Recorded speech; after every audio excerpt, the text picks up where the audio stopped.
Saliani, e para njërë si u lexuan shesh, e dyta, çfarë do të thotë ky akt normativ dhe pse kërciti kaq shumë kjo gjë? Kërciti sepse u desh të mbante pozicion Rama. Kërciti sepse në këtë moment 4.2 milion euro për një koncert është shpenzim luksi. Nuk mundet që ti të lësh spitalet pa ilaçe, të lësh siç e kishim te materiali pak më parë edhe te ajo që nxori dje kolegu Osman Stafa, që sotën që të lypi para te njerëzit dhe ti të çosh 4.2 milion euro vetëm për 2 orë koncert. Nga llogaria që Osmani kishte bërë për të gjitha ato pajisje që kërkonte që sotuja shkonin 3.5 milion euro. Shteti i kishte gjithë lypja. Shteti i kishte gjithë lypja me brakiterapie, me pajisje se atje kishte që nga brakiterapia që kushton 1 milion euro deri te faksi. Deri te faksi, te printeri dhe deri te ca pompa infuzioni që as ato nuk i kanë që kushtojnë 50.000 lekë të vjetra.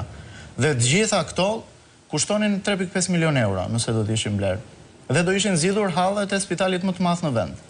Në këtë moment kur ti i ke njerëzit pa ilaçe, kur ti e ke sistemin shëndetësor për tokë, kur ti e ke sistemin arsimor cop-cop, ti zgjedh që të çosh 4.2 milion euro për 2 orë koncert të një subjekti privat që në fund ditës ai shiti biletat dhe ato lekët i mori në xhep ai që organizoi koncertin. Ja falem atij. Ja falem atij që organizonte koncertin.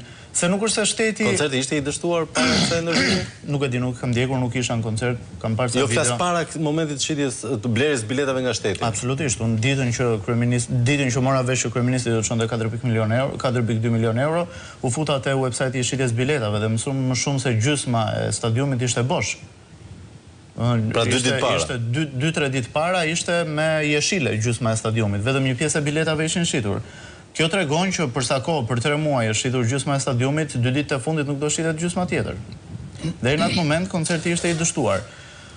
Por kjo krijon edhe një precedent rrezikshëm.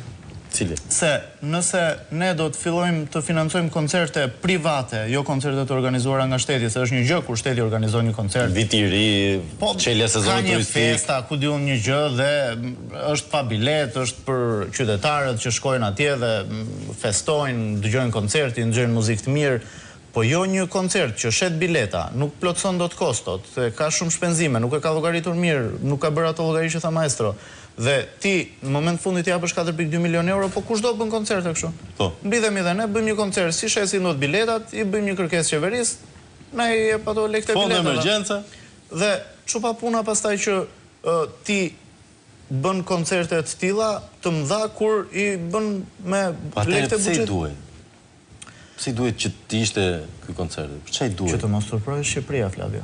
Po, okay, dakor, e dëgjova edhe këtë, po. Pse? Ka para një si do turpërojë Shqipëria, se kuptova. Që anulua koncerti. Ndërkohë që gjysma e koncerteve të këtij këngëtarit në Europë ishin anuluar. Gjysma t'i kanë anuluar shteti, gjysma t'i ka anuluar vetë këngëtari, gjysma t'i kanë anuluar organizatorët se nuk shiten biletat, gjysma nuk ndihej mirë ai se me ç'po lexoja kishte edhe precedent kështu që ditën e koncertit ky këngëtari kishte anuluar vetë koncertin. Gjysmat e kishin anuluar se për shkak të deklaratave të tij. Dhe nuk mund të turpërohet Shqipëria se u anulua një koncert. Shqipëria turpërohet kur njerëzit vdesin në onkologjik se s'ka ilaçe. Ç'është kjo u turpëruam neve se u anulua një koncert privat, i organizuar tërësisht nga privati, një marrëdhënie mes 2 privatëve, një kompani merr një këngëtar, hajde këndote koncerti im, mund t'i jap lekët, ti ik në shtëpi. Për çfarë duhet turpërohet Shqipëria këtu? Dhe gjithsesi, Shqipëria u turprua se po të shikoja review-t që kishin bërë njerëzit për atë koncert, rreth rrotull vendit koncertit kishte plera, menaxhimi ishte shumë i keq, cilësia e audios ishte shumë e keqe, njerëzit nuk dinin ku hynin, ku dilnin, nuk kishte transport, nuk kishte infrastrukturë, se ne kemi, besoj edhe ti ke qenë për koncerte të mëdha, infrastruktura e koncerteve të mëdha është tjetër gjë nga infrastruktura që unë kam parë te ato fotot që kishin nxjerrë këta këtu.